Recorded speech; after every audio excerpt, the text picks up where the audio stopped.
Bom dia, meus amigos da Sociedade Espírita, os Mensageiros da Paz.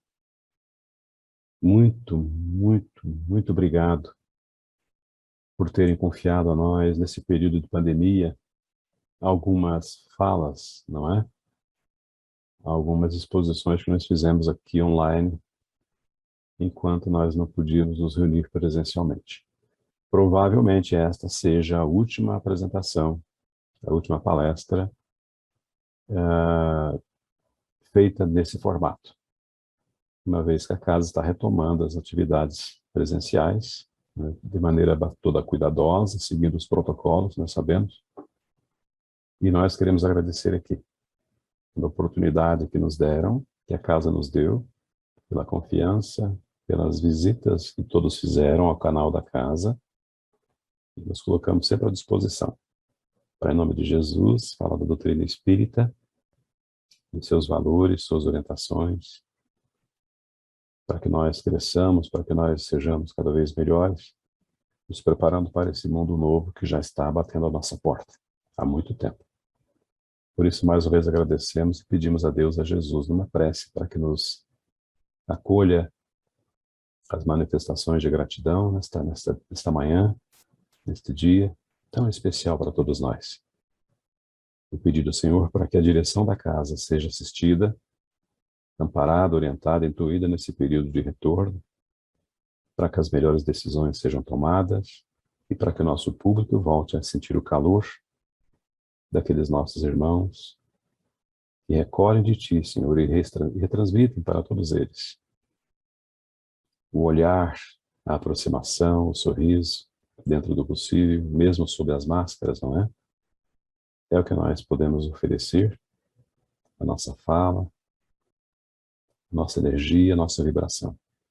Abraça, sim, Senhor, todos eles, abraça todos nós, e que nós sejamos exitosos no cumprimento das nossas obrigações, nesta volta, nesta nova fase, onde é tudo novo. Só tem algo que não é novo, Senhor, que é o Teu amor por todos nós, que é a Tua dedicação, o Teu carinho para com a nossa humanidade. Por isso, nossa gratidão. Permanece assim, Jesus, com todos nós, hoje e sempre, amigo querido. Meus amigos, nós vivemos um período muito especial. Sempre, tudo aqui é muito especial, vocês perceberam. Porque é especial. Mas esse é um pouquinho mais especial. Nós nos referimos ao período em que a Terra, o nosso planeta, porque a doutrina espírita não é localizada, não é francesa nem brasileira, ela é global. Ela veio para todo o mundo, para toda Israel, não é?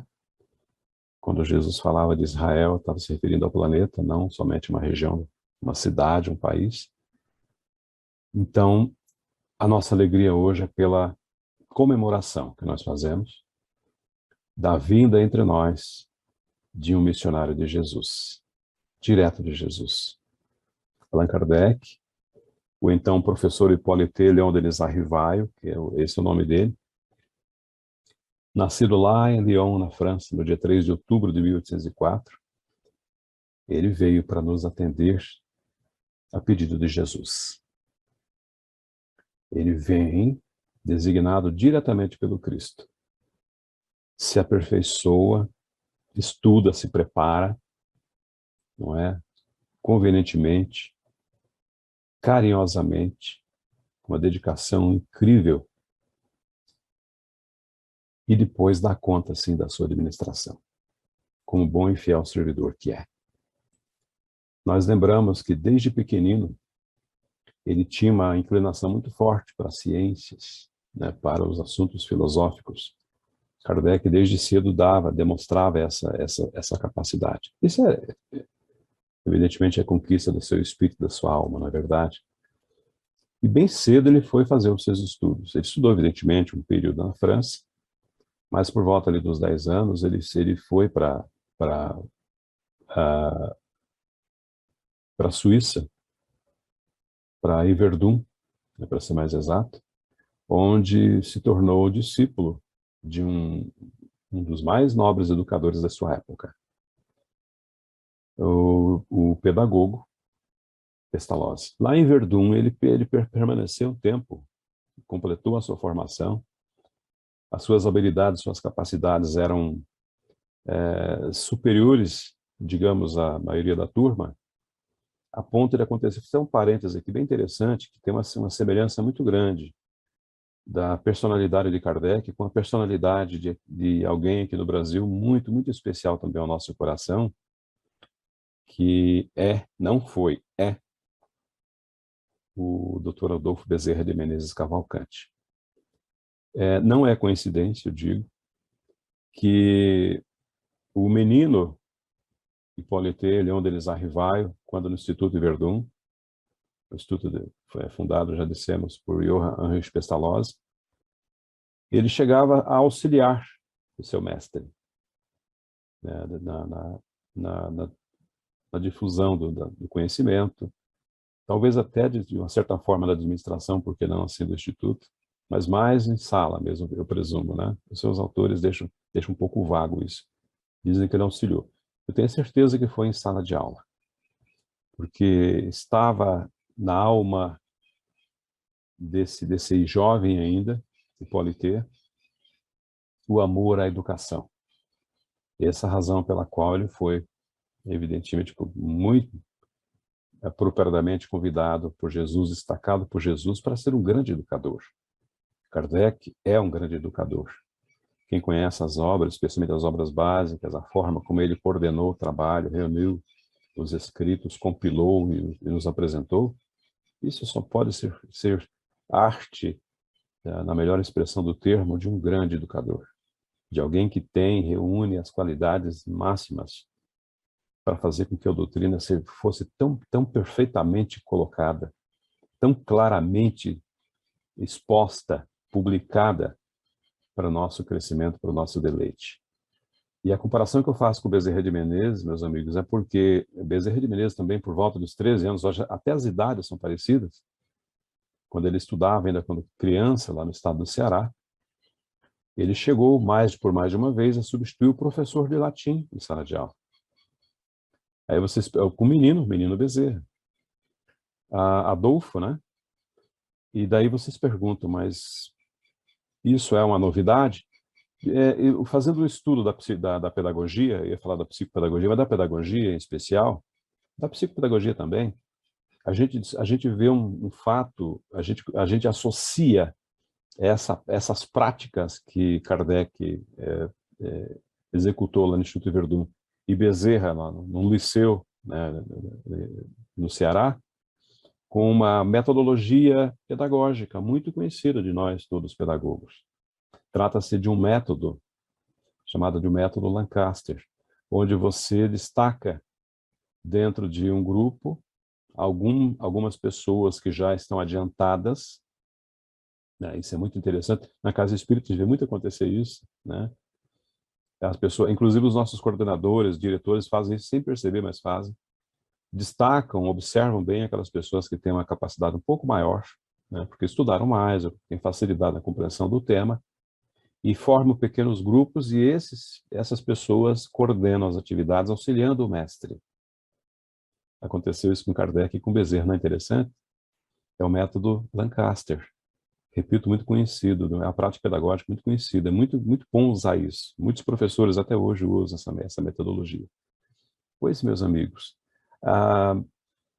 desde pequeno, nós já falamos, quando ele auxiliava o seu mestre, né, ele já demonstrava essa inteligência, essa capacidade de estar um pouco adiante, né, e ganhou a simpatia de seu colaborador, do seu diretor. O outro ponto também que o menino Rivaio, né, Hippolyte Rivaio, adquiriu também na convivência com Pestalozzi, foi a sua também metodologia de ensino do Instituto de Verdun. E muito embora isso não tenha ficado catalogado de maneira muito, digamos,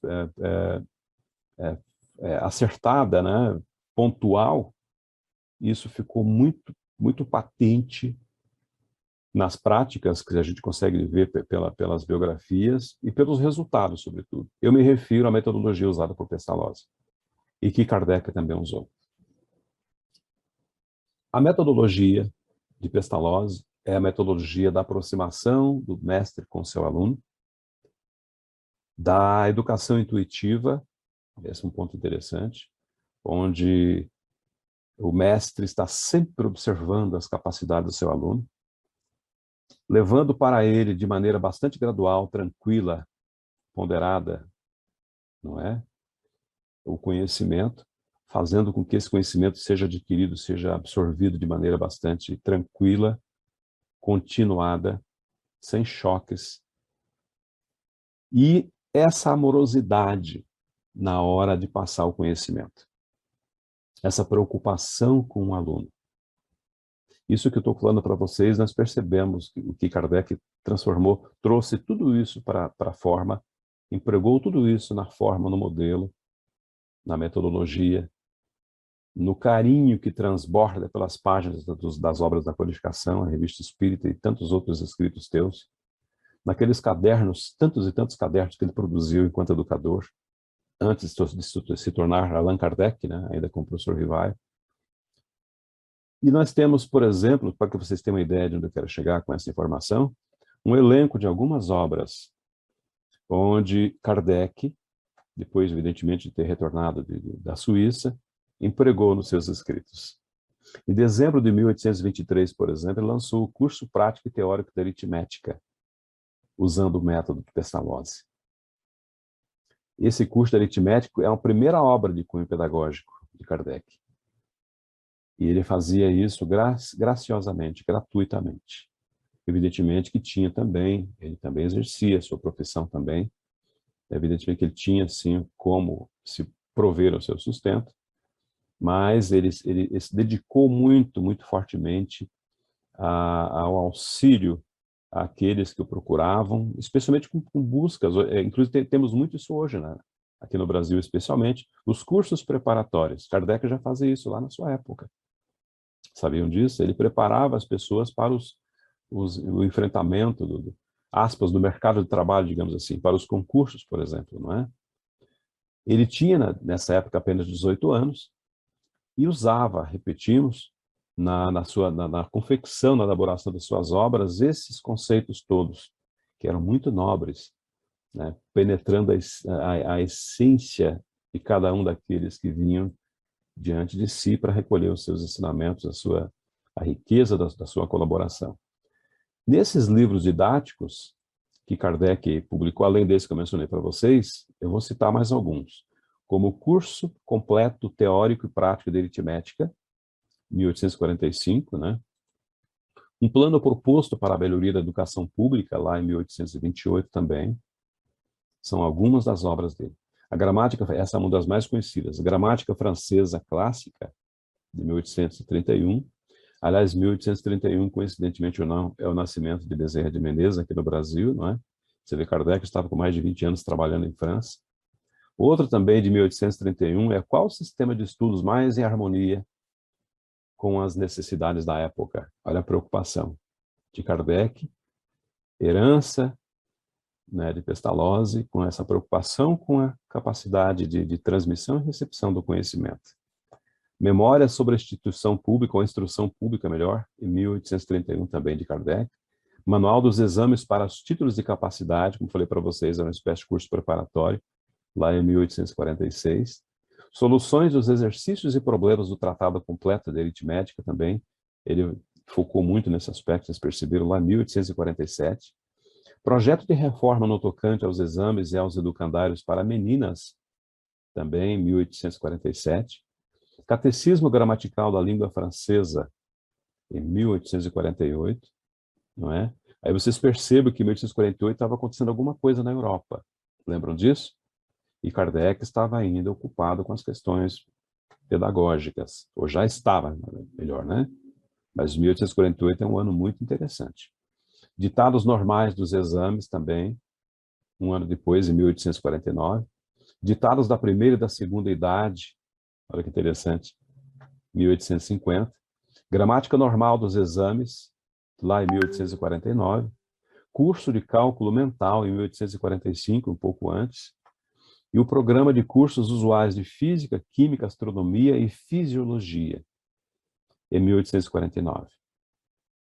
Como eu disse para vocês, em 1848, ele estava no meio do processo de trabalho, na sua tarefa como educador, e foi lá, em 1848, que começaram a surgir as primeiras ocorrências, digamos assim, das manifestações físicas num lugarejo perto de Nova York, chamado Hydesville, envolvendo uma família, a família Fox.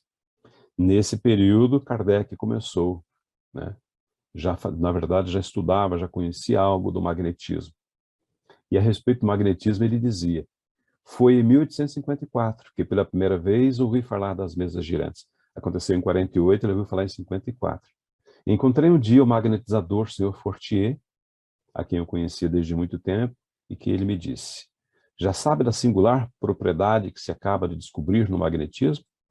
E começaram a conversar sobre isso.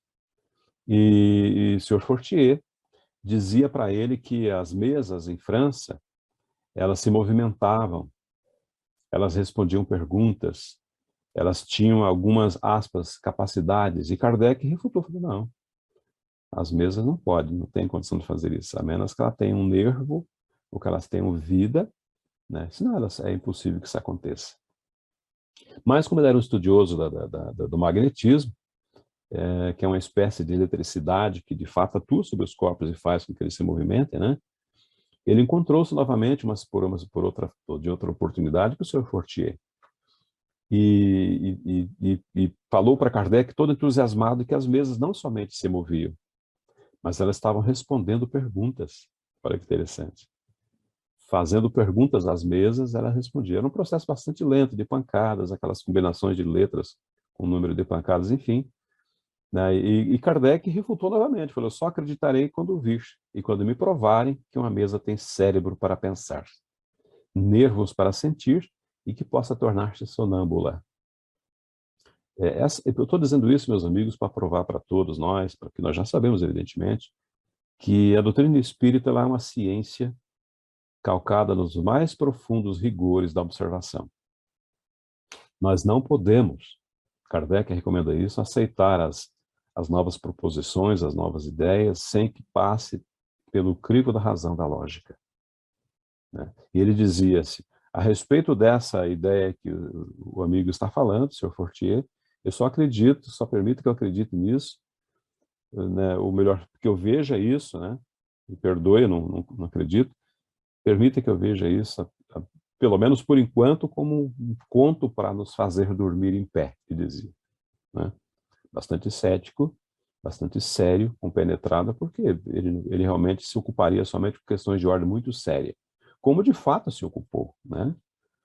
Ele acabou sendo convencido pelo amigo e assistiu, sim, uma primeira reunião, assistiu uma segunda reunião, e passou a observar que havia, de fato, algo diferente naquelas manifestações. O estudo sério, aprofundado, né? No ano de 1855, portanto, ele se encontrou com o Sr. Carlotti, que era amigo já de há muito tempo dele, e ficou durante um certo tempo observando aquelas manifestações. Lá pelo mês de maio de 1855, ele foi à casa de uma sonâmbula, uma médium, a senhora Roger, em companhia do Sr. Fortier, que era chamado de magnetizador na época, né? Lá encontrou a senhora Planemazon, o Sr. Patier e outros tais, que são grandes nomes do movimento, da base da estruturação do espiritismo no mundo. Né? E pelo que ele viu, pelo que ele estudou, não é? Ele acabou, né, se convencendo, acabou vendo que realmente as mesas se movimentavam, saltavam e corriam. Né? Não tinha dúvida, o fenômeno era autêntico. Não era nenhuma diatribe, não era nada assim que feito somente para encantar os olhos e os ouvidos, né, dos grandes castelos, das grandes festas parisienses da época. Tinha alguma coisa de mais sério nisso. E ele acabou, inclusive, assistindo nessas oportunidades escritas sobre a ardósia, não é? Alguns fenômenos materiais bastante convincentes, que o deixaram realmente ciente, compenetrado. Infelizmente, Kardec acabou vendo que se tratava de uma nova oportunidade de estudos.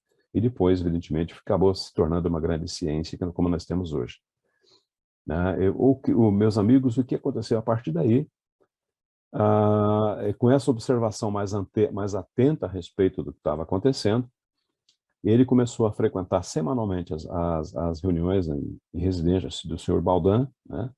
Ou Baudin, como queira, e onde conheceu as meninas, as médiuns, e passou a fazer o estudo mais sério, mais continuado daqueles fenômenos, obter, a partir de uma cesta, da cesta de bico, enfim, que todos nós já conhecemos, avançar esse processo e ver que, se a cesta era um apêndice da mão dos médiuns que escreviam, bastava-se apenas, evidentemente veio um pouco depois, que se tomasse do lápis, e ele evidentemente passou a escrever. As meninas passaram a escrever diretamente usando a mão, sem mais o emprego de nenhum meio, né, material. Pois muito bem, meus amigos. Nessa ocasião, já com estudos já levados de maneira bastante séria, eu diria, né, os próprios biógrafos de Kardec colocam dessa forma, viu que ali havia, né, a sua missão aqui na Terra. Uma revolução estava surgindo, porque as respostas, evidentemente feitas com caráter de seriedade e de profundidade, eram dadas de acordo com as perguntas feitas no mesmo tom. Para perguntas sérias, perguntas pontuais, perguntas de alto alcance, ou de profundo alcance, melhor filosófico, resultavam também em respostas igualmente profundas, filosoficamente falando. Aliás, Filosofia foi a primeira obra justamente que surgiu, o Livro dos Espíritos, no dia 18 de abril de 1857, justamente tratando dessas questões de mais profundo interesse filosófico de todos nós, da nossa humanidade. Um primeiro período, inclusive, do Espiritismo, foi o período filosófico, né? Lá em 12 de junho de 1856, um ano antes, portanto, do lançamento do Livro dos Espíritos, né? Pela mediunidade de uma médium chamada Aline C., o professor Rivaio, ele se dirige ao Espírito Verdade, que já tinha dito que era quem coordenava todo esse trabalho, a fim de obter informações a respeito da sua missão, já que falamos que ele percebeu que tinha uma missão, foi informado de que tinha uma missão para dar a cabo, né? E houve um diálogo, que é muito importante, que eu quero aqui focar um pouco mais, talvez até centralizar nossa fala nesse diálogo, que é muito importante, que ele travou com o Espírito Verdade. O mesmo Espírito de Verdade, algumas pessoas falam Espírito Verdade, ou Espírito de Verdade, não importa, é o mesmo, né? É essa falange, né, coordenada pelo Mestre Jesus, que veio trazer para todos nós a terceira revelação, conforme for anunciada no Evangelho de João. E nesse diálogo, ele faz a pergunta ao Espírito Verdade. A pergunta, me permite eu fazer a leitura, é bem interessante a pergunta que ele faz. Bom Espírito, ele começa dizendo, eu desejara saber o que pensas da missão que alguns espíritos me assinalaram.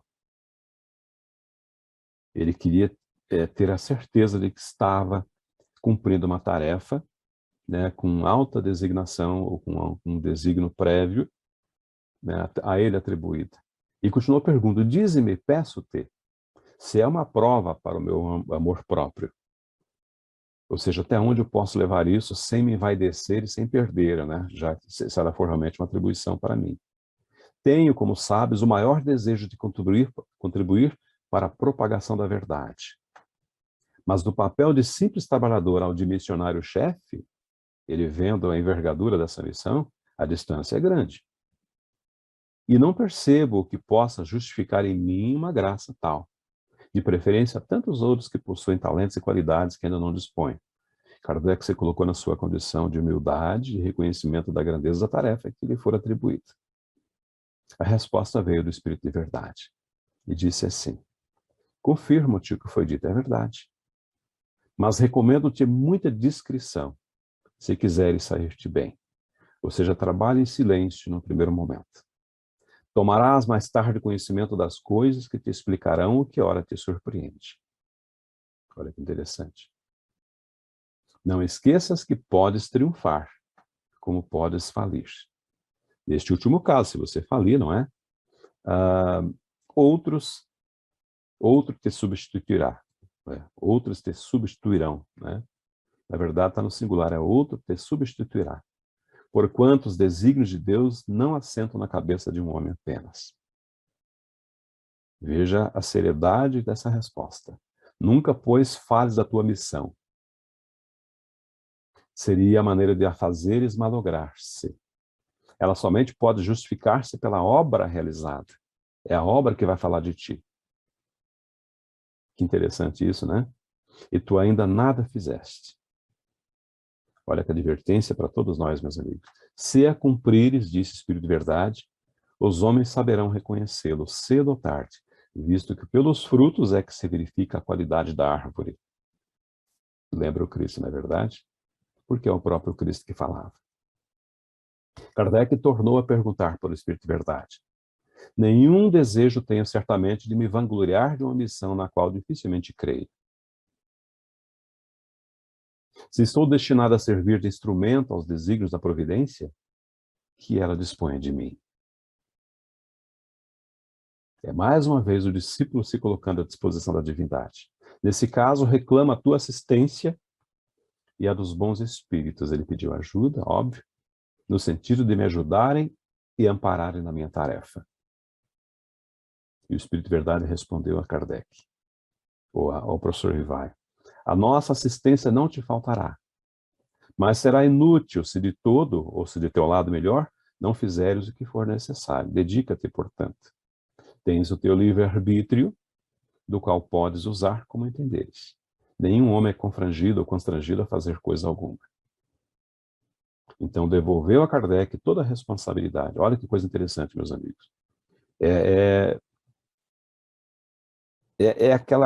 a assinatura de um contrato que aconteceu aqui nessa verdade. Na verdade. É uma responsabilidade atribuída exclusivamente a Kardec. Ele, como homem, designado que fora, como nós sabemos.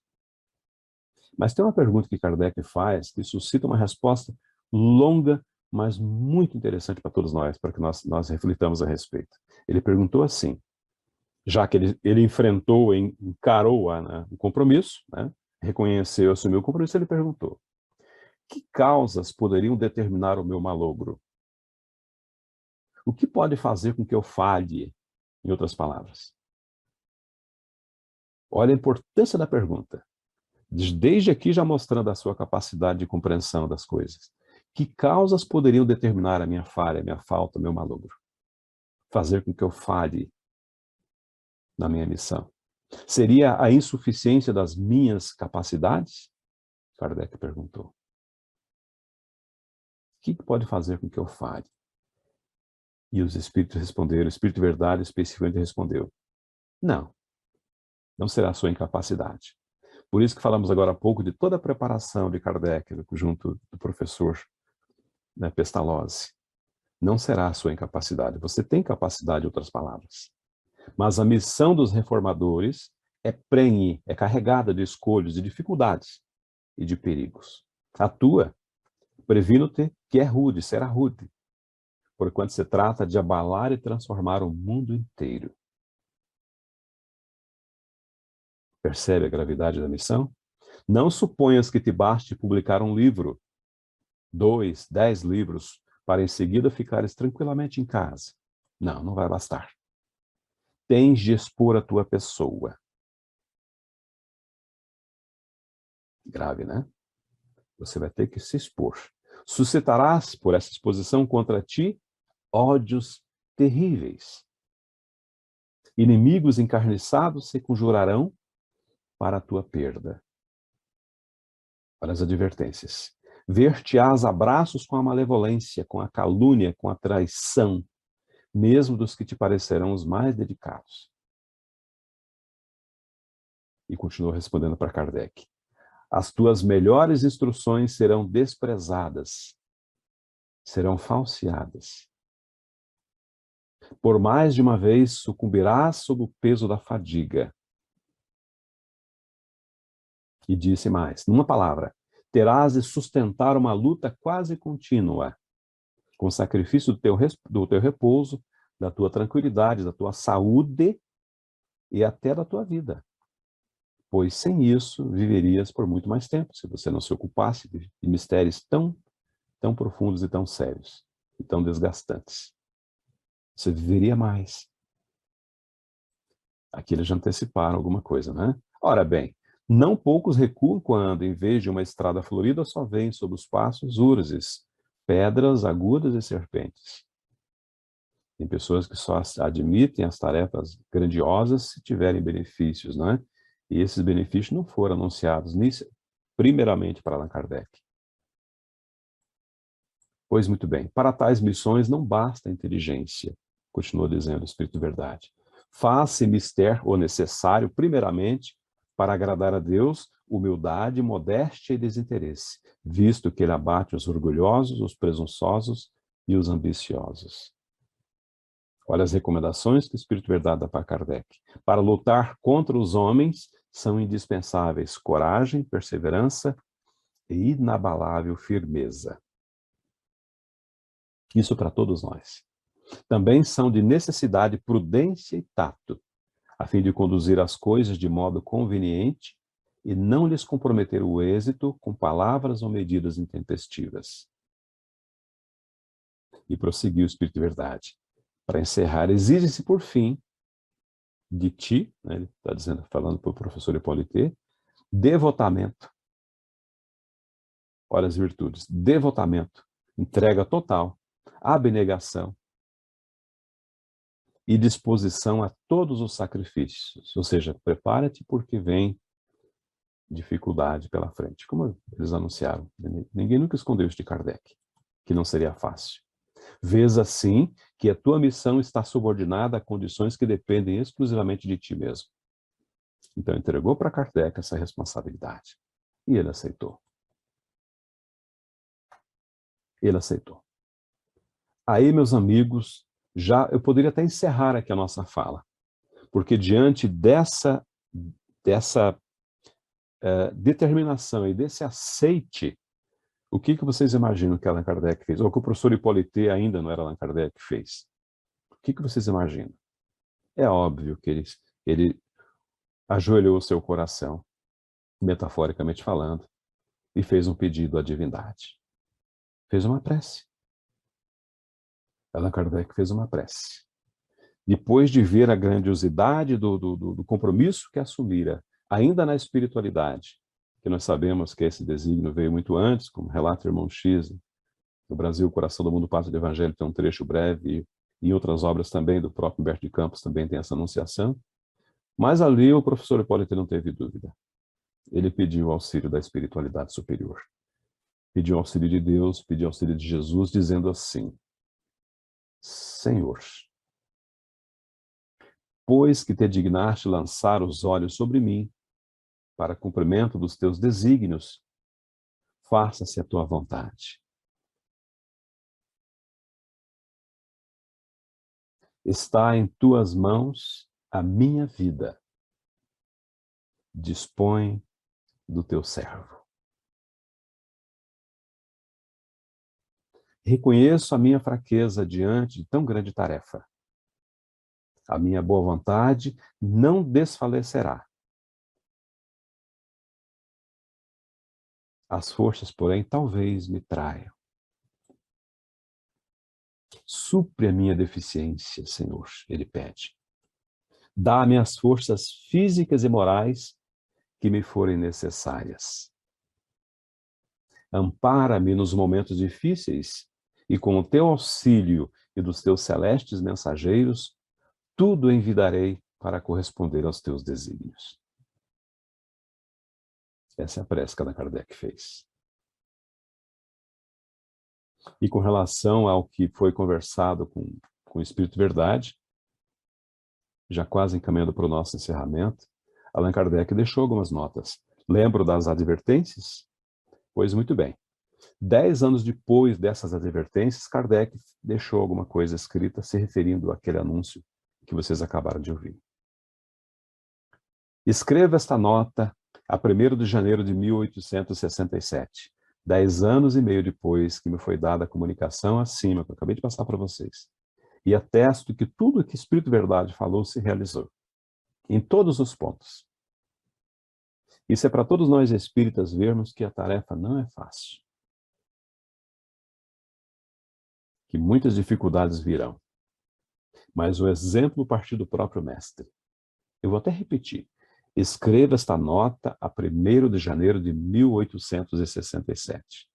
10 anos e meio depois que me foi dada a comunicação acima, e atesto que ela se realizou em todos os pontos, pois experimentei todas as vicissitudes que me foram preditas.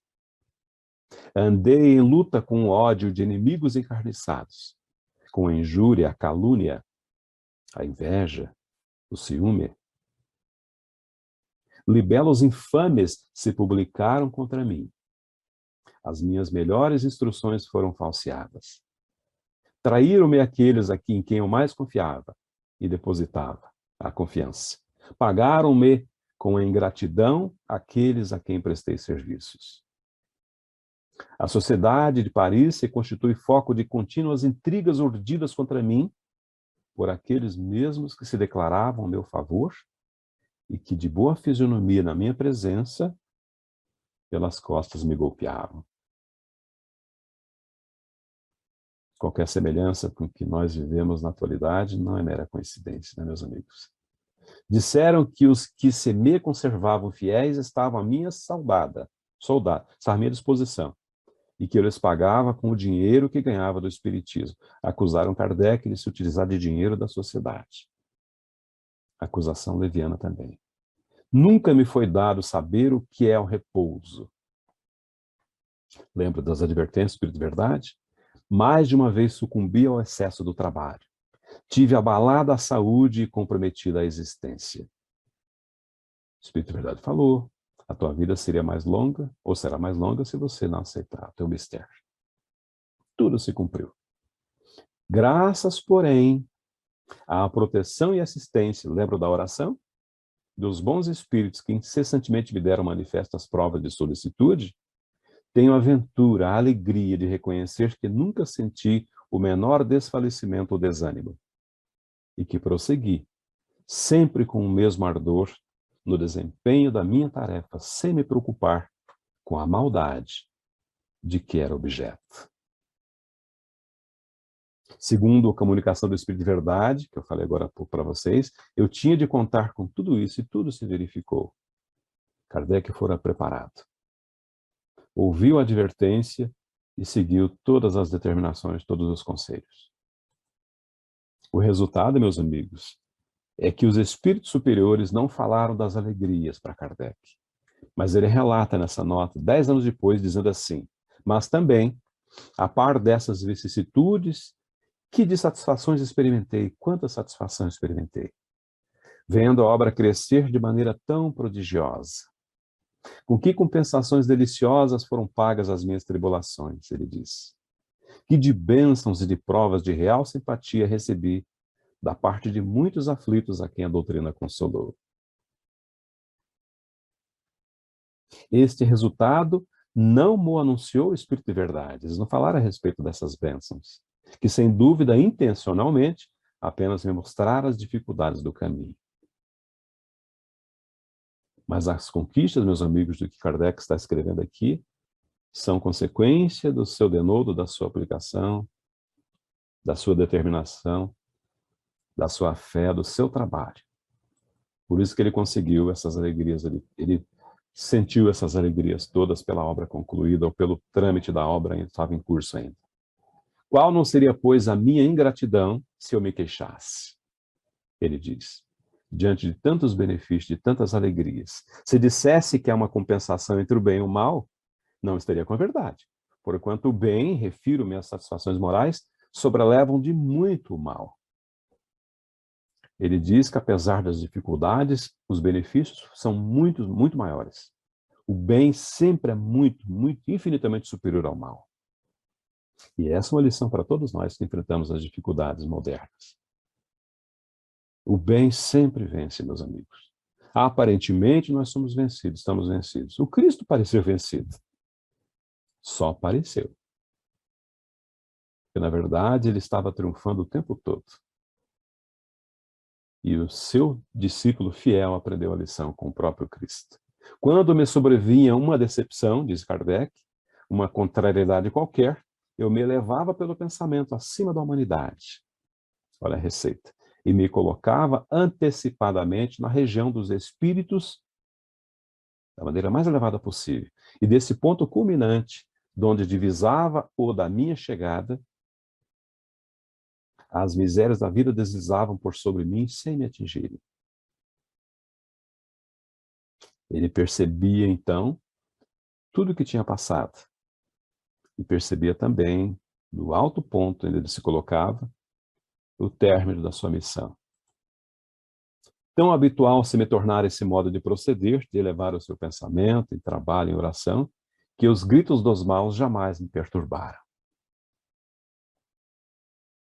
Foi assim que ele deu cabo da sua missão, meus amigos. Publicando o Livro dos Espíritos em 1857, como já todos nós sabemos. A Revista Espírita, iniciada em 1º de janeiro de 1858, e só parou de ser publicada em 1869, com a sua desencarnação. O que é o Espiritismo, também uma obra interessantíssima, em 1859. O Livro dos Médiuns, em 1861. O Evangelho segundo o Espiritismo, em 1864. O Céu e o Inferno, um ano depois, em 1865. A Gênese, em 1868. E após a sua desencarnação, em 1890, foi lançada Os Amigos de Kardec, Le Marrier, na verdade, ou Le Marrier, desculpe, Le Marrier, acabou publicando, reunindo os escritos e publicando obras póstumas, que é uma obra belíssima, com muitos escritos de Kardec, para que nós também tenhamos esse deleite.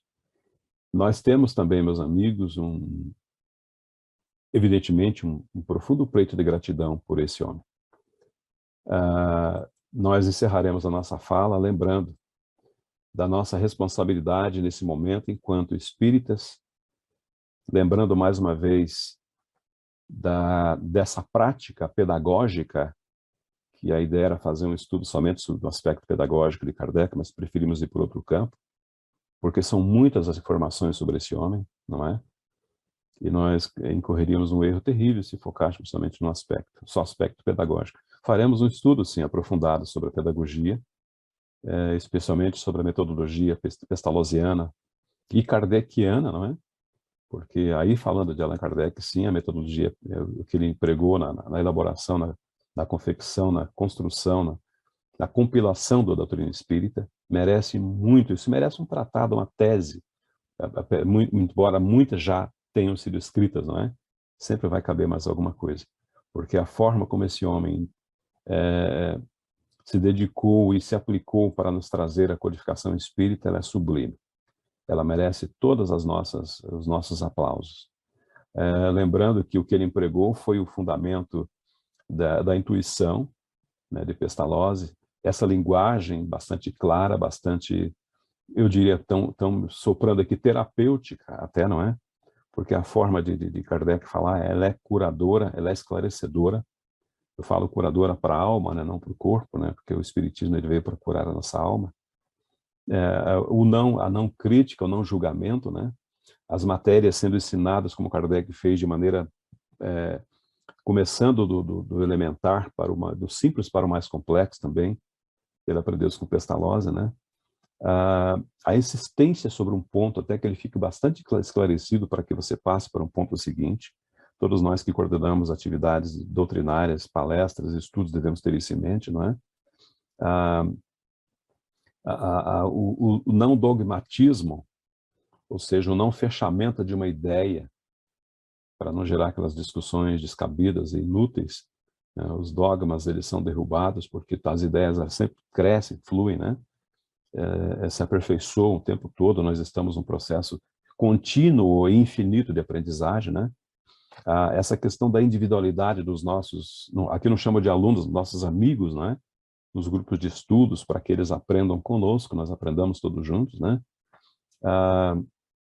Esse destino de fazer com que os ensinos espíritas e todos enfim, todo o conhecimento, ele tenha por objetivo desenvolver a moral, as qualidades inatas do ser, aquelas que já existem em nós, não é? Aliás, é assim que se faz educação, né?